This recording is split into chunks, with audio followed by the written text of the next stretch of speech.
హల్లెలూయా. దేవుని నామమునకు స్తోత్రం కలుగును గాక. ప్రభు పేరిట ట్రూ గాడ్స్లో మినిస్ట్రీస్లో ఉన్నటువంటి బిడ్డలు, దేశ విదేశాల్లో, ఇతర రాష్ట్రాల్లో, ఇతర పట్టణాల్లో ఉన్నటువంటి బిడ్డలకు, కూడి వచ్చినటువంటి ప్రతి ఒక్కరికి, అయ్యకే స్నేహితులకు, శ్రేయోభిలాషులకు అందరికీ కూడా ప్రభు నామమున వందనాలు తెలియజేస్తున్నాం. మన దేవుడు గొప్ప దేవుడు, మహిమగల దేవుడు, నిజమైన దేవుడు. ఆయన ప్రేమ నిజమైనది. అందుకే దేవుడు ఆయన ఆత్మ ప్రేరణను బట్టి మన మినిస్ట్రీకి ట్రూ గాడ్స్ లవ్ మినిస్ట్రీస్ అని నామకరణం చేయమన్నాడు. అనగా నిజదేవుని ప్రేమ పరిచర్యలు.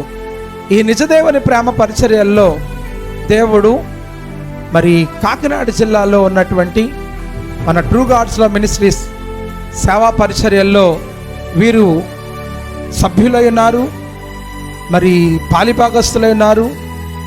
యేసుక్రీస్తు నామములో వీరు బాప్తిజం పొంది వారు సభ్యత్వమును స్వీకరించి దేవుని సన్నిధిలో వారు నడుస్తూ ఉన్నారు. ఈ భార్యాభర్తలు ఇద్దరు కూడా చాలా ఉత్సాహంతో దేవుని యందు వారు ఎంతో నమ్మకత్వంతో ప్రభు సన్నిధిలో వాళ్ళు నడుస్తూ ఉన్నారు. వీరికి దేవుడు ఇద్దరి బిడ్డలను దేవుడిచ్చాడు. ఒక పాప, ఒక బాబును దేవుడిచ్చాడు. ఆ నలుగురు పిల్లలతో అక్కడ మినిస్ట్రీలో ప్రతి కార్యాల్లో కూడా చాలా ఉత్సాహంగా వారు నడుస్తూ దేవునికి గొప్ప సాక్షులుగా ఉన్నటువంటి సమయంలో ఉన్న పలంగా ఆ రోజు కూడా ఏం జరిగిందని అంటే, అక్కడ ప్రభు సంస్కార ఆరాధన జరుగుతుందండి అక్కడ మినిస్ట్రీలో, కాకినాడ జిల్లాలో అక్కడ ఉన్నటువంటి మన బ్రాంచ్ సంఘమునందు. అప్పుడు వీరు వచ్చారు. అక్కడ భోజన పదార్థాలన్నీ సిద్ధపరిచారు, అన్నీ చేశారు. కార్యక్రమం జరుగుతుంది, ప్రార్థన జరుగుతుంది. నేను వాక్య సందేశం ఇస్తూ ఉండగా ఈయనకి కాస్త హెడేక్గా ఉందని చెప్పి ఈయన ఇంటికి వెళ్ళిపోయాడు. ఆ విషయం తెలియదు, తర్వాత మాకు తెలిసింది. అప్పుడు ఎందుకు వెళ్ళారంటే ఏమో తెలియదండి, వారికి కొద్దిగా హెడేక్ ఎక్కువగా ఉంది అని చెప్పేసి వారి ఇంటికి వెళ్ళారు. వెళ్ళిన తర్వాత చూస్తే ఆ మరుసటి రోజున అది మరి ఎక్కువ తీవ్రత అయితే అప్పుడు వారు అక్కడి నుంచి హాస్పిటల్కి తీసుకుని వెళ్ళారు. అయితే హాస్పిటల్కి తీసుకుని వెళ్ళిన తర్వాత అక్కడ ఏం జరిగింది, డాక్టర్లు ఏమన్నారు, ఆ తర్వాత ఏం జరిగింది అనేటువంటిది వారి యొక్క నోటితోటే వారే సాక్ష్యం ఇస్తారు. ఆ సాక్ష్యాన్ని మీరందరూ విని ప్రభువుని మహిమపరచాలని ప్రభు పేట మీకు మనవి చేస్తూ ఉన్నాను. Praise lord. ముందుగా దేవుని నామానికి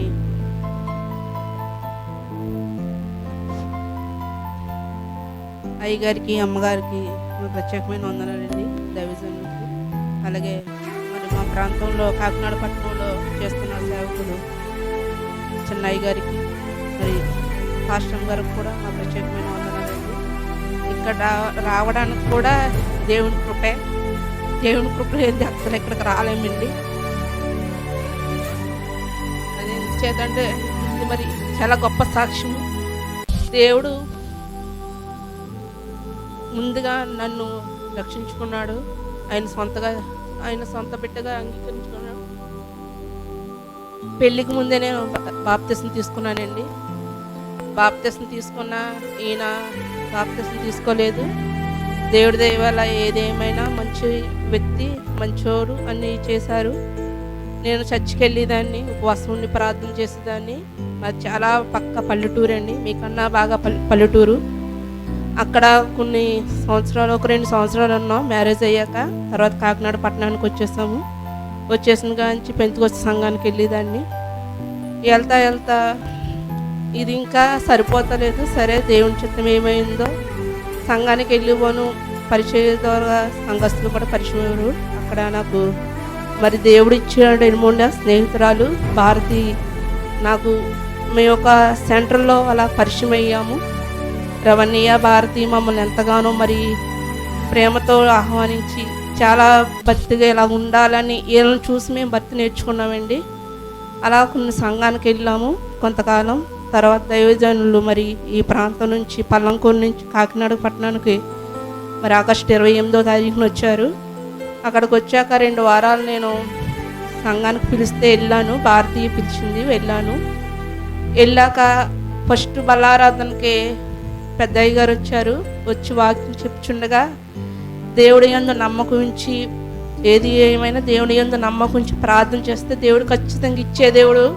నమ్మకం ఉంచాలి, విశ్వాసం ఉంచాలని రెండు సార్లు కూడా అది బల్లారాధనలోనే 2 సార్లు అలాగే మాట్లాడుతుంటే ఇంటికి వచ్చి ఈయన అప్పటికి సంఘానికి వచ్చేవారు కదండి. దేవుడిని అయితే నమ్ముకున్నారు కానీ ఈయన కొంచెం పని వల్ల దూరంగా ఉండేవారు, అసలు చర్చికి వచ్చేవారు కాదు. ముందుగా వచ్చేవారు కానీ అలా మానేశారు. సరే ఇలాగా నేను భారతీయాల పాస్టర్ గారు అక్కడికి వచ్చారు కదా కాకినాడ, అక్కడికి ప్రార్థనకి వెళ్తాను నేను, నువ్వు రావచ్చు కదా ఒక వారం అంటే సరే వస్తానులే అన్నారు. రవణ్ణి కూడా బావగారు రండి, ఇక్కడ మా పాస్టర్ గారు మా ఊరి నుంచి వచ్చి పెడుతున్నారు, బాగా చెప్తున్నారు, రండి అంటే సరేలేండి ఒక వారం వస్తానులేండి అన్నారు. అలాగే కుటుంబంతో ఒకసారి వెళ్ళాక మరి దేవుడు ఆ బిడ్డతో మరి చాలా స్పష్టంగా దేవుడు ఎంత తేటగా మాట్లాడారు, ఆయనతోటే మాట్లాడారండి. చాలా సూటుగా మాట్లాడారు దేవుడు. ఇంత గొప్ప ఆరాధన ఎక్కడ నేను చూడలేదు, చాలా బాగుంది ఆరాధన. వాక్యం కూడా చాలా బాగా చెప్తున్నారు. దైవజనులు చిన్న వయసు అయినా కానీ వాక్యం మాత్రం చాలా బాగా చెప్తున్నారు. ఏది ఏమైనా దేవుడు నాతోటే మాట్లాడాడు ఆ వాక్యం ద్వారా కానీ అన్నారు. సరే అయితే అది చర్చికి వెళ్ళొచ్చు రా అంటే సరే వెళ్ళాము. 2 వారాలు అయ్యింది. 2 వారాలు అయ్యాక నేను బాప్తిసం తీసుకోవాలనుకుంటున్నానని చెప్పారండి. అక్టోబరు నవంబరు బల్లారాధన టైంలోనే వచ్చేవారు ఈయన. అక్టోబరు నవంబరు ఇంకా డిసెంబర్ వచ్చేస్తుంది. నేను బాప్తిసం తీసుకోవాలన్నారు కానీ ఎప్పుడు తీసుకోలేటో అనుకుంటా లేదు. సరే నీ ఇష్టం, తీసుకోవాలని ఆలోచన వచ్చింది కదా, దేవుడు నీతో మాట్లాడుతున్నారు, తీసుకుంది కానీ లేననుకున్నాం. అదే క్రిస్మస్ రోజుని డిసెంబర్ 25వ రోజుని మమ్మల్ని ఇక్కడికి ఆహ్వానించారు దైవజనులు పెద్దయ్య గారు. మీరు రండి కుటుంబంతో, మా క్రిస్మస్ బాగా జరుగుతుంది అన్నారు. సరే అండి వస్తామన్నాము. అయితే మాలో ఆశ ఏంటంటే రక్షణ తీసుకోవాలి, ఎలాగే వెళ్తున్నాం కదా, తీసుకోవాలి రక్షణ అనేదాన్ని. రక్షణ తీసుకోవాలనుకుంటున్నావు కాబట్టి నీకు ఇష్టమైతేనే, నువ్వు ఎవరో చెప్పారు ఏదో చెప్పారని కాదు, లేదు దేవుడు నాతో మాట్లాడుతున్నాడు, నేను రక్షణ తీసుకుంటా అన్నారు. సరే దేవునికే వందనాలు. మేము వచ్చేస్తున్నాం కానీ ఈయన తీసుకుంటారని ఈయన మనసులోనే అనుకుంటున్నారు. నాకైతే ఇంటికాడ చెప్పారు కానీ మళ్ళీ దారిలో ఇక్కడికి వచ్చే వరకు నాకు తెలియదు. తీసుకుంటా అన్నారు. సరే రవణీత అని ఇలా ఇంటికాడ అన్నారు, ఈ మాట తీసుకుంటాను ఒకసారి అడగండి అంటే, ఏంటి బావగారు అంటే, బావగారు తీసుకుందాం అనుకుంటున్నాం, మరి చీకటి పడిపోయింది కదండి, మళ్ళీ సార్ ఎప్పుడైనా తీసుకుంటా. లేదండి చీకటి పడిపోయినా సరే దైవజనులు వచ్చి మీకు రక్షణ ఇస్తారండి, మీకు బాప్తిసం ఇస్తారండి అనగానే సరే ఏది ఏమైనా దేవుని చిత్తమైతే పెద్దయ్య గారితో బాప్తిసం తీసుకున్నారు ఈయన డిసెంబర్ 25. మరి ఆనాటి నుంచి ఈనాటి వరకు మరి దేవుడు మా జీవితంలో ఎన్నో అద్భుత కార్యాలండి. ఎన్నడూ ఏ వారం కూడా మరి చర్చికి మానలేదు, అలా క్రమ తప్పకుండా వచ్చేవాళ్ళు. చర్చి విషయంలో కూడా చాలా ముందుండేవాళ్ళు. మేమే కాదు మరి సంఘ పెద్దలు రవణీయ భారతి మేమందరం కూడా ముందే ఉండేవాళ్ళు. అయితే మే నెలలో బల్లారాధన రోజుని ఆదివారం ఉదయం ఊరెళ్ళారు. ఆ నైట్ నుంచే తలపోటు వస్తుందని చెప్పారు ఈయన.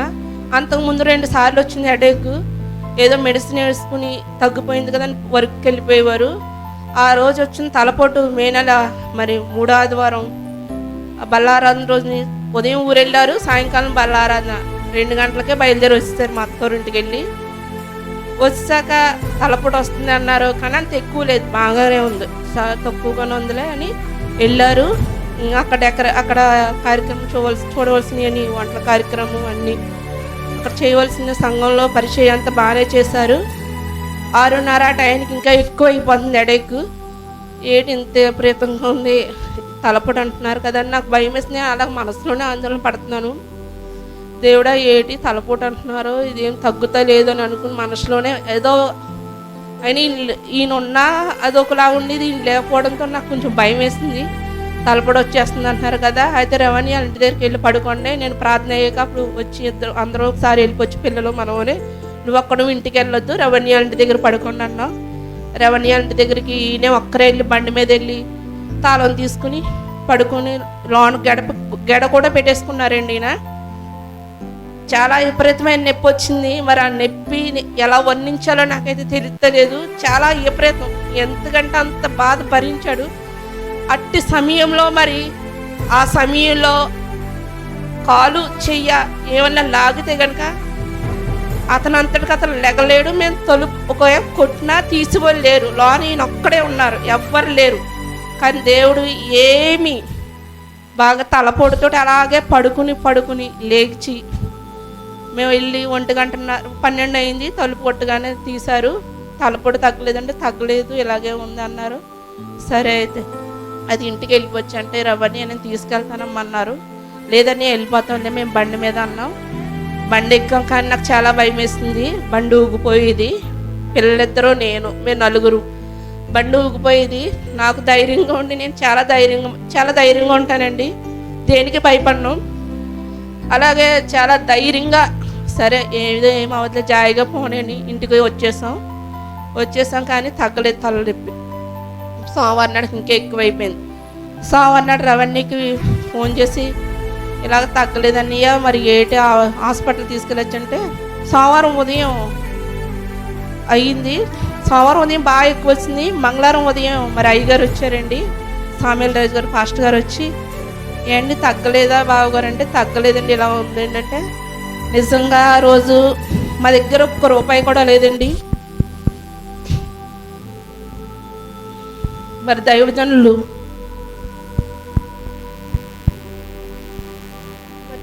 ఎంతగానో మమ్మల్ని ఆదరించి కొద్ది కానుక నా చేతిలో పెట్టారు. వద్దు తమ్ముడు ఉన్నాయని అన్నాను. నేను తమ్ముడు అంటే నాకు ఎక్కువగా వచ్చే పదం అదేనండి. నాకన్నా నా పెద్ద వాళ్ళైనా చిన్న వాళ్ళైనా సరే తమ్ముడు అని పిలిచేస్తాను. తర్వాత ఏమనుకున్నా సరే ఇష్టం ఉంటే చెప్పండి లేకపోతే లేదని. కానీ ఆ తమ్ముడు కూడా నన్ను అక్క అని ఎంతగానో మరి చాలా ప్రేమతో ఆదరించారు. సరే అయితే తమ్ముడు నేను మళ్ళీ మీకు ఇచ్చేస్తాను. లేదక్క ఉంచండి అన్నారు. తీసుకున్నాను. అవే 2,000 రూపాయలు, అవే కొంత అమౌంట్ అలాగా చేతిని పట్టుకుని ఉన్నాను. ఇంక హెడేక్ బాగా ఎక్కువ వచ్చేస్తుంది. మంగళవారం నాడు హాస్పిటల్ తీసుకెళ్ళడానికి వచ్చారు రవణ్య. ఈయన వెళ్ళారండి దగ్గరలోని. వెళ్ళాక దేవుడు మరి హాస్పిటల్కి వెళ్ళి చూపించారు. ఈయన ఏదో పని ఒత్తిడి వల్ల తలపొడి వస్తుంది, ఈయనకి నిద్ర లేకపోవడం కూడా వస్తుందని మెడిసిన్ రాశారు. 5 రోజులకు రాశారు కానీ ఈయన 1 రోజు వేసుకున్నారు. అయినా దానికి ఏం ప్రయోజనం చూపిస్తలేదు, తగ్గుతలేదు కూడా. ఎక్కువ వచ్చేస్తుంది తలపోటు బాబు, ఇంకేటి ఎక్కువ వచ్చేస్తుంది, తగ్గుతలేదు ఏంటంటే సరే అని పాస్టర్ గారు మళ్ళీ ఒక మెడిసిన్ హెడేక్ ఇది తగ్గుతుందండి రాసి వాట్సాప్ చేస్తే ఈయన పిల్ల కూడా వెళ్ళి డైరీ ఫార్మ్ సెంటర్లోకి వెళ్ళి ట్యాబ్లెట్ తెచ్చుకున్నారు. ఆ ట్యాబ్లెట్ కూడా తగ్గలేదండి హెడేక్. బుధవారం నాడు బాగా వీక్ అయిపోయారు. ఆయన అన్నం కూడా తినటం మానేస్తారు. ఏంటి దేవుడు ఇలా ఉంటుందని నేను అలా ధైర్యంగా ఉండి సరే లెగ్గొట్టి కొంచెం అన్నమన్నా తిను అని అడిగేదాన్ని. తినేవారు చేసేవారు. బుధవారం నాడు బాగా వీక్ అయిపోతే సిలైన్ పెట్టించాను. మేము నడిచి వెళ్ళొచ్చాం. ఈయన నేను నడిచి వెళ్ళొచ్చాం సిలైన్ పెట్టించాం. మళ్ళీ ఇంటికి తిరిగి వచ్చాము. ఆ సమయంలో మా మరిది గారు మా చెల్లి కూడా నన్ను చూడడానికి వచ్చారు. మా అమ్మ వాళ్ళు కూడా ఇలా ఉందండి అంటే వచ్చారు, చూశారు. నడిచి వెళ్ళొచ్చాం కానీ ఈయనకి తెలుసో తెలియదు కానీ వచ్చి పడుకున్నారు.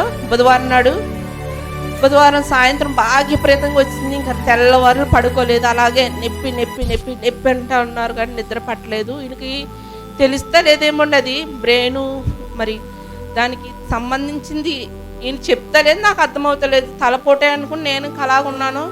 లక్షవారం ఉదయం అయితే ఇంకా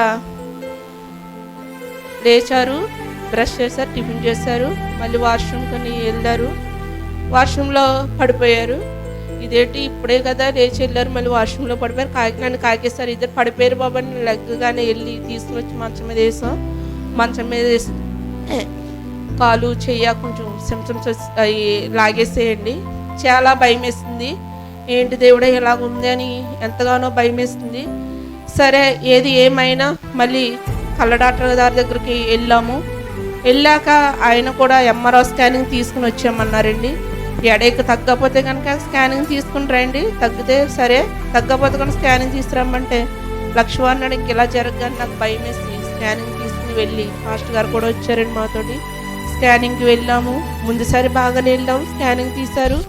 తర్వాత ఆ స్కానింగ్ సరిగ్గా రాలేదని ఈయన కదిలిపోయేవారు ఎంఆర్ఐ స్కానింగ్లోని. మళ్ళీ రెండోసారి పిలిచారు, స్కానింగ్ సరిగ్గా రాలేదండి రండి అంటే మళ్ళీ వెళ్ళాము. రెండోసారి వెళ్ళేటప్పటికి ఈయనకి పరాకు మాటలు వచ్చేసి ఏదేదో మాట్లాడేసేవారు. అయ్య బాబు ఏంటి ఇలాగ ఉంది అని అలాగే మనసులోనే ధైర్యం తెచ్చుకుని ఈయన స్కానింగ్ కనుక తీసుకుని వెళ్ళాము. స్కానింగ్ తీశారు. ఆ రిపోర్ట్స్ పట్టుకుని ఇంక వెంటనే మళ్ళీ హాస్పిటల్కి వెళ్ళాము. హాస్పిటల్కి వెళ్ళగానే ఆయన డాక్టర్ గారు చూసిన వెంటనే చాలా ధైర్యంతో వెళ్ళానండి. ఏమైనా వెళ్ళగానే ఈయనకి ఇమ్మీడియట్గా సర్జరీ పడుతుంది బుర్రకి. దీనివలన కాలుకు చేయికు కూడా వచ్చింది కదా, దీనివల్లే ఈయనకి దెబ్బ తగిలింది. దెబ్బ తగిలి కూడా 3 నెలలు 4 నెలలు అవుతుంది అంతే. చాలా గట్టిగా తగిలింది. ఎవరో కొట్టారు చేశారని చెప్పారు. ఎక్కడన్నా పడిపోయారని అడిగారు. లేదండి నేను ఎక్కడ పడలేదండి అని అన్నారు. సరే చాలా ఏడ్చామండి. మరి దైవజనులు కూడా నా బాధ చూడలేక ఆయన కూడా చాలా చాలా ఏడ్చాము. చాలా ఎంతగా ఏడ్చానంటే నాకు తెలియదండి అంత ఏడుపు. హాస్పిటల్కి వెళ్ళాము. మెడికవర్ హాస్పిటల్కి రాశారు. సరే అక్కడికి తీసుకెళ్ళాము. ఆపరేషన్ చేస్తే ఏమైనా ఆపరేషన్ చేయాలన్నారు కాబట్టి సరే ఆపరేషన్ చేయించవచ్చు, ఆరోగ్యశ్రీ మీద అన్నారు కదా తీసుకుని వెళ్ళొచ్చు అని మా అంతటికి మా తోచినట్టు మేము చేసేస్తున్నాం. వెళ్ళిపోయాం. మెడికవర్ హాస్పిటల్కి వెళ్ళాం. ఐసీలో జాయిన్ చేశాక నాకు ప్రేరేపణ, దేవుడు నాతో మాట్లాడుతున్నాడు. ఏంటి నీ సొంత నేను తీసేసుకుంటున్నావు, నీ ఎవరిని అడుగుతలేదు, నీ ఇష్టం వచ్చినా నువ్వు చేసేసుకుంటున్నావు, ఎవరినైనా సంప్రదించని నాలో ప్రేరేపణ వచ్చిందండి. నేను ఆ మాట దైవజనుకు చెప్పాను. తమ్ముడు ఇలా నాకు ప్రేరేపణ వస్తుందండి అంటే ఏటక్క సరే అయితే ఎవరినన్నా అడుగుదామంటే అప్పుడు మా తమ్ముడు మెడికల్ షాప్లో చేస్తారండి. ఆయన మాది సొంత గ్రామం బొల్లల మావిడాడ, రెడ్ల ఏరియా మాది. రెడ్ల దగ్గర మెడికల్ షాప్లో చేస్తారు. ఆయనకి ఫోన్ చేసి ఇలా ఉందండి మా బావగారి పరిస్థితి, బ్రెయిన్కి ఆపరేషన్ అంటున్నారంటే ఆయన వెంటనే ఏమన్నారంటే అక్కడ వద్దు అపోలోకి తీసుకొచ్చేయండి, అపోలోలో స్పెషలిస్ట్ ఉన్నారు అక్కడ బాగా చేస్తారన్నారు.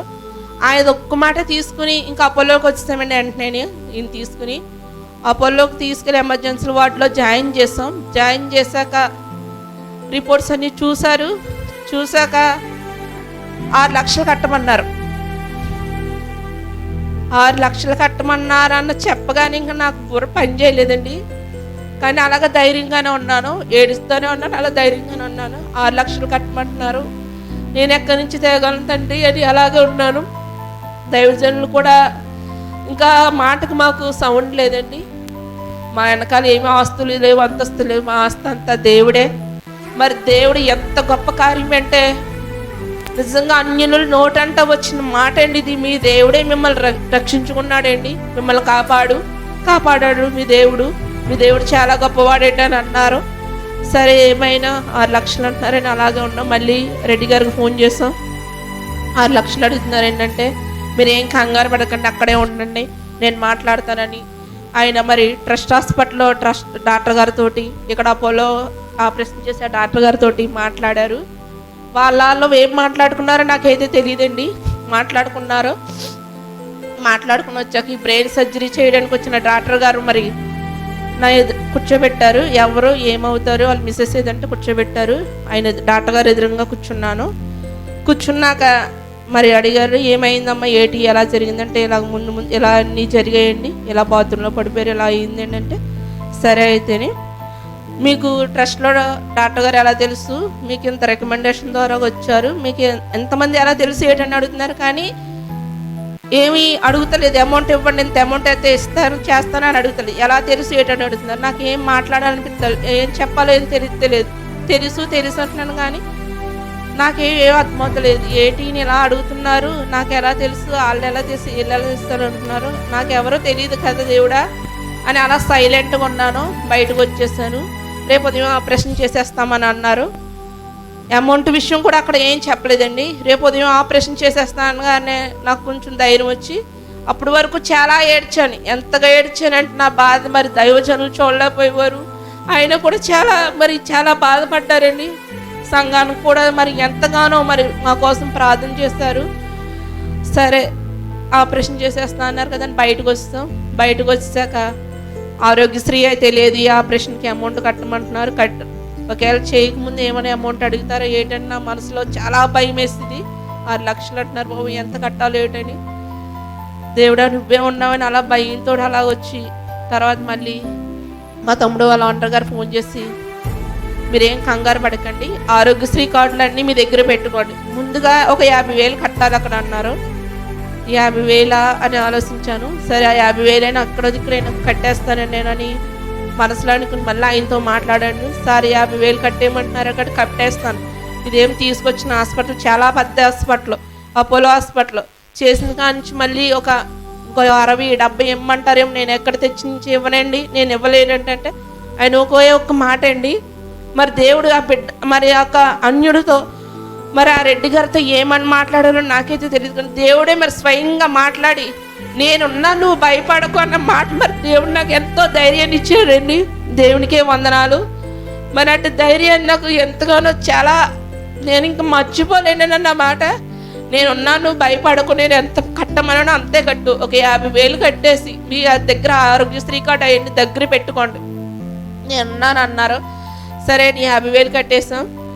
తర్వాత డాక్టర్ గారు అసిస్టెంట్స్ ఇంకొక ఆయన వచ్చి, లేదండి మొత్తం 75,000 కట్టాలి, 75,000 కడితే మీకు ఆపరేషన్ చేస్తారన్నారు. మళ్ళీ అదేంటండి ముందే 50,000 కదా అన్నారని మళ్ళీ ఆయన రెడ్డి గారికే ఫోన్ చేశాను. 50,000 కట్టమన్నారు, 50,000 కట్టానండి. నా దగ్గరికి ₹1 కూడా ఎక్స్ట్రా ఏమీ లేదేంటంటే, సరే నువ్వు అలాగుండు, నేను నీ దగ్గరికి డబ్బులు మిగతా అమౌంట్ నీ దగ్గర పంపిస్తాను. మిగతా 25,000 కూడా ఆయనే పంపించారండి. మరి దేవుడు కార్యం ఏంటి ఇది. మరి ఆయన ఎవరో ఒకవేళ ఆ రెడ్డి గారు చేయవలసిన సాయం ఒక అల్లుడికి చేయరండి. ఒక ఓనర్ దగ్గర పనిచేస్తామంటే తల్లికి తండ్రికి తప్ప ఇంకా వేరే ఒకరికి ఎవరికి సాయం చేయరు. కానీ ఆయన మా తమ్ముడు వాళ్ళ బావగారికి ఇంత సాయం ఎలా చేశారు, నాకు ఒకసారి అదే ఆలోచన వస్తుంది. అసలు ఏం తెలుసని ఎలాగ ఇచ్చారు ఆ 25,000, ఇస్తామో ఏమో తెలియదు, కానీ నేను నీ దగ్గరికి పంపిస్తున్నాను మిగతా డబ్బులు, ఆ అమౌంట్ ఇది కలిపి డాక్టర్ గారికి ఇచ్చేయండి అన్నారు. సరే అండి అతని 25,000 తేగానే డాక్టర్ గారికి ఇచ్చేసాము. దానికి బిల్లు కూడా ఏమి ఇవ్వలేదు, ఇది మరి పర్సనల్ అండి అని అన్నారు. సరే అని ఇచ్చేసాం. ఆరోగ్యశ్రీ మీద ఆపరేషన్ అయ్యింది. ఈ కాడి నుంచి ఇంకా దేవుడు మరి ఎన్నో చాలా అద్భుత కార్యమండి. ఆపరేషను ఇది సాయంత్రం ఇంకా ఆపరేషన్ అని చెప్పలేదు, శుక్రవారం నాడు జాయిన్ అవ్వాం. 19వ తారీఖుని నైట్ ఐసీలో పెట్టారు. ఐసీలో పెట్టినట్టు కొంచెం వైద్యం చేశారు. అప్పుడు కొంచెం బాగానే ఉంది, చూశారు. ఇంకా ఆపరేషన్ అని చెప్తలేదు, నేను 12 గంటలకు కాకేశారు. మరి ఉదయం ఆపరేషన్ చేసేస్తారని మీరు పేషెంట్కి చెప్పారంటే నా పక్కన ఇంకెవ్వరు లేరండి. అలాగే ధైర్యం తెచ్చుకుని వెళ్ళి ఐసీలోకి వెళ్ళి చూసి ఆపరేషన్ చేస్తారంటే మొత్తం హెయిర్ అంతా తీసేస్తారు, గడ్డం కట్టని. ఎలా చెప్పాలి తండ్రి అని అలా ధైర్యంగా వెళ్ళి ఇలాగా చిన్న ఆపరేషన్ చేస్తారంటే మీరు ఏం కంగారు పడకండి, మొత్తం తల అంతా తీసేస్తారంట. దేవుడు మిమ్మల్ని మీ దగ్గర దేవుడే ఉన్నాడు, నువ్వేం కంగారు పడకని అలా ధైర్యంగా చెప్పుకున్నాను. ఈయన కొంచెం ఏడిచారు. అయినా సరే ఈయనకి ఏం తెలీదు, అలా చూస్తామే తప్ప ఏం తెలీదు. ఆపరేషన్ అంతే, ఆపరేషన్ చేస్తా అన్నారు. మళ్ళీ ఉదయం కాకేసి మీ తోటి సైన్ పెట్టించుకుంటారని, బై మిస్టేక్ ఏమన్నా జరిగితే మళ్ళీ హాస్పిటల్ మీద పడకుండా మీరేమీ రిస్క్ చేయకుండా ఉండడానికి అంటే సరేనండి దాన్ని అన్నట్టు కూపేశాను. నా పక్కన ఎవరు లేరు, మా ఆడపడుచు నేనే, మా ఆడపడుచు కింద ఉంటే నేను పైన ఉండేదని. అలా ధైర్యం తెచ్చుకుని వెళ్ళి చెప్పాను ఈయనకి ఆపరేషను ఉదయం 10 గంటలకు చేసేస్తా అని చెప్పారు. మళ్ళీ ఉదయం కాకేస్తారు. నాతో ఏం సంతకాలు పెట్టించుకోలేదు, ఏటి దేవుడా ఆపరేషన్ చేసేస్తా అన్నారు అని అనుకున్నాను. తీసుకెళ్ళిపోయారు. ఆపరేషన్ థియేటర్కి తీసుకెళ్ళి ముందు మా బావగారు చూశారు. ఆపరేషన్కి వెళ్తున్నారు, ఎవరన్నా రండి కుమార్ తాలూకా వాళ్ళ అన్నయ్య గారు వెళ్ళి చూశారు. నేను వెళ్ళలేదు, ఇంకా నాకు భయం వేసింది. వెళ్ళారు, ఆపరేషన్ థియేటర్కి వెళ్ళారు. మరి థియేటర్కి వెళ్ళిన కానించి మరి దైవజనులు ఆపరేషన్ థియేటర్లోకి అడుగు పెట్టరు కానించి ఆ క్షణం నుంచి మళ్ళీ ఆపరేషన్ థియేటర్ నుంచి తిరిగి వచ్చే వరకు మరి కన్నీటి ప్రార్థన అండి. ఎంతగానో మా కోసం ఎంతగానో ప్రార్థించారండి దైవజనుల కుటుంబానికి. మేము ఏమిచ్చినా రుణం తీర్చలేమండి, ముందు దేవునికి ఏమిచ్చినా రుణం తీర్చలేమండి. దేవుడు మరి ఈ బిడ్డలతో ఎంతగానో మాట్లాడి దేవుడు గొప్ప సాక్షికి బిడ్డ నిలబెట్టుకున్నాడండి. ఆపరేషన్ చేస్తారు, తీసుకుని బయటకు వచ్చారు. తీసుకుని బయటకు వచ్చిన సారు ఈయనకి సృహ రావడానికి కొంచెం టైం పడుతుంది, మీరు కంగారు పడకండి అన్నారు. ఐసీలో వేస్తారు. అప్పుడు కూడా నేను వెళ్ళలేదు చూడడానికి, మా బావగారు వెళ్ళారు. వెళ్ళాక ఈ సంఘం మేము కాకినాడ పట్టణానికి వచ్చిన ఈ నిజదేవుని ప్రేమ పరిచయ సంఘస్థులందరికీ ప్రైజ్ లార్డ్ అండి. సంఘం అంతా యొక్క కుమార్ గారి కోసం ప్రార్థన చేశారు కదా, పల్లంకూరు గ్రామస్తులందరూ దైవజనులు మరి ఎంతగానో దేవుడు ఎంతగానో స్వస్థపరిచాడండి. దేవుని నామానికి వందనాలండి. మరి అందరు గట్టిగా దేవునికి వందనాలు చెప్దాం. హల్లెలూయా. మరి ప్రియులారా, వారి జీవితంలో జరిగినటువంటి గాథ అంతా ఇప్పుడు దానిగా చెప్పుకొని వచ్చారు. ఆపరేషన్ అనేటువంటి మాట వినబడింది. తెల్లారితే ఆపరేషన్ చేస్తారని. ఆ రాత్రి నాకు రవి ఫోన్ చేశాడు, రవికుమార్, బ్రెయిన్ ఆపరేషన్ చేస్తారంట అని. వినండి, బ్రెయిన్ ఆపరేషన్ చేస్తారని అంటే, రవి బ్రెయిన్ ఆపరేషన్ చేస్తే అది ఇంతవరకు నాకు తెలిసినంత మట్టికి బ్రెయిన్ ఆపరేషన్ జరిగినవి ఏం సక్సెస్ కాలేదు. మరి ఎట్లా అది మరి బ్రెయిన్ ఆపరేషన్ అని అంటే కనుక అని నేను చెప్పాను. నేను మీ ఇద్దరు మాట్లాడుకున్న కుమారుని అప్పుడు అన్నారు, సో అయితే నైట్ అంతా మేము ప్రార్థనలో ఉంటాము, మాస్టర్ గారికి కూడా చెప్పాను, ప్రార్థనలో ఉంటాము, దేవునికి మహిమ, బ్రెయిన్ ఆపరేషన్ అయితే మాత్రం జరగడానికి వీల్లేదు, బ్రెయిన్ ఆపరేషన్ జరిగితే మాత్రం బిడ్డ దక్కడు. నాకు తెలుసు ఆ విషయం. మాకు తెలిసినంత మట్టికి బ్రెయిన్ ఆపరేషన్ చేసిన వాళ్ళు ఎవరు ఇంతవరకు కూడా బ్రతికినటువంటి సందర్భాలు అయితే లేవు అని ఆ రాత్రి అంతా మేము ప్రార్థనలో ఉన్నామండి. ఆ ఉదయానికి ఆపరేషన్ తీసుకుని వెళ్ళారు. ఆపరేషన్ తీసుకుని వెళ్ళినప్పుడు నేను ఫోన్ చేశాను, నేను ఆపరేషన్కి తీసుకెళ్తున్నారంట అని. అప్పుడు ఫోన్ చేస్తే అప్పుడు నేను అడిగాను, రవి మరి ఏంటి ఆపరేషన్ తీసుకుని వెళ్ళిపోయారు అని అంటున్నారు, మరి బ్రెయిన్ ఆపరేషన్ చేస్తారా, బ్రెయిన్ ఓపెన్ చేస్తారేటంటే, బ్రెయిన్ ఓపెన్ చేయరంటండి, ఓపెన్ చేయకుండానే ఆపరేషన్ చేస్తారంట అని. ఇప్పుడంతా లేటెస్ట్ టెక్నాలజీలో బ్రెయిన్ ఓపెన్ లేకుండానే వచ్చేది, అది ఒకే ఒక్క సర్జరీ అలా ఆయన ఉన్నారు. అపాయింట్మెంట్ అడిగితే ఈయనకి స్కాన్ చేస్తున్నటువంటిది ఎంఆర్ స్కాన్ చూపిస్తే ఆయన ఏదో పని మీద ఇక్కడికి వచ్చినటువంటి ఆ సర్జరీ చేసే ఆయన దాన్ని చూడగానే స్పాట్ ఇమీడియట్లీ ఆపరేషన్ అన్నారు. అంటే ఉన్న పలంగా ఈయనకి ఆపరేషన్ చేయాలి, మీరు ఆపరేషన్కి ఏర్పాటు చేయండి, నేను ఆపరేషన్ చేసే వెళ్తాను నేను అని. ఆయన ఏం చేశారంటే ఆపరేషన్ చేస్తున్నప్పుడు అండి, ఇప్పుడు చూడండి బ్రెయిన్ ఆపరేషన్ అనేటప్పటికి కంపల్సరీగా బ్రెయిన్ ఓపెన్ చేస్తారు. ఈయనకి 4 చోట్ల అండి, ఎక్కడెక్కడ పెట్టారు మీకు, ఇక్కడ ఒక హోల్ పెట్టారు, ఇక్కడికి ఒక హోల్ పెట్టారు, ఇక్కడ కూడా ఒక హోల్ పెట్టారు. దేవుని బిడ్డలారా, ఇక్కడి నుంచి ఇక్కడికి అంటే ఇప్పుడు వెంట్రుకలు వచ్చినాయి. ఇప్పుడు ఈయనకి మొత్తం హెయిర్ అంతా తీసేశారు. ఇక్కడి నుంచి ఇక్కడ దాకా కూడా, ఇక్కడి నుంచి ఇక్కడికి ప్యాచ్లు ఉంటుంది ఇట్లాగా, ఇక్కడి నుంచి ఇక్కడికి ఉంటుంది. ఇవన్నీ కుట్లే వేశారు. ఇవన్నీ కూడా ఇక్కడ బెజ్యం పెట్టారు, ఇక్కడ బెజ్యం పెట్టారు, ఈ పక్కన బెజ్యం పెట్టి వీటి ద్వారా. కానీ ఇప్పుడు మెదడు ఓపెన్ చేసే ఆపరేషన్ ఎంత ప్రమాదకరంగా ఉంటుందో, అది ఎలాంటిదో, ఇది ఆపరేషన్ అలాంటిదే. కానీ దేవుడు చేసిన మెరకల్. ఎందుకనంటే ముందు రోజు రాత్రి మాకు తెలియగానే, ఈ బ్రెయిన్ ఆపరేషన్ అంటే చాలామందికి తెలియదు కాబట్టి లేదు, కానీ ఆ రాత్రి అంతా నిద్ర పట్టలేదండి. ఈయనకి ఆపరేషన్ ఏం జరిగిందో అది మెసేజ్ వచ్చేదాకా కూడా మేము ప్రార్థనలో కనిపెడుతూ ఉన్నాము. అక్కడేమో ప్రశాంతి, సామ్యుయేల్ ఇద్దరు కూడా కన్నీరు విడిచి ప్రార్థన చేస్తున్నారు, కుమారులు వాళ్ళు కూడా. ఇక్కడ మనకు సంఘానికి అందరికీ తెలియజేస్తాము, మన ట్రూ గాడ్స్లో మినిస్ట్రీస్ ఉన్న సంఘాలన్నిటికీ తెలియజేస్తాము. సంఘాలలో ఉన్న వారందరూ కన్నీరు విడిచి ప్రార్థన చేయటం ప్రారంభించారు. అందరూ ప్రార్థన చేస్తున్నారు.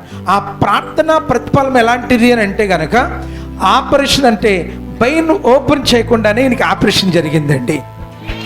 గట్టిగా ప్రైజ్ ది లార్డ్, హల్లెలూయా, హల్లెలూయా. ఇది యేసుక్రీస్తు ప్రభుల వారు చేసినటువంటి మహా మెరకల్, గొప్ప అద్భుతం, మహా అద్భుతం అండి, మహా అద్భుతం. Praise the lord, hallelujah, hallelujah. So ఈయన ఎప్పుడైతే బ్రెయిన్ ఆపరేషన్ అయిందో ఆ తర్వాత ఈయన వారం రోజులకి ఇంటికి పంపేశారు. ఇది ఎంత అద్భుతమో చూడండి. అందరు దేవునికి వందనాలు చెప్పండి, హల్లెలూయా. అప్పుడన్నా నేను ఎలా ఉంటున్నారు, రోజు రోజుకి ఎలా కోలుకుంటున్నారు, ఎలా ఉంటున్నారు ఏంటని కూడా నేను అడుగుతూ వచ్చాము. ఇప్పుడు ఎన్ని నెలలు అయిందమ్మా?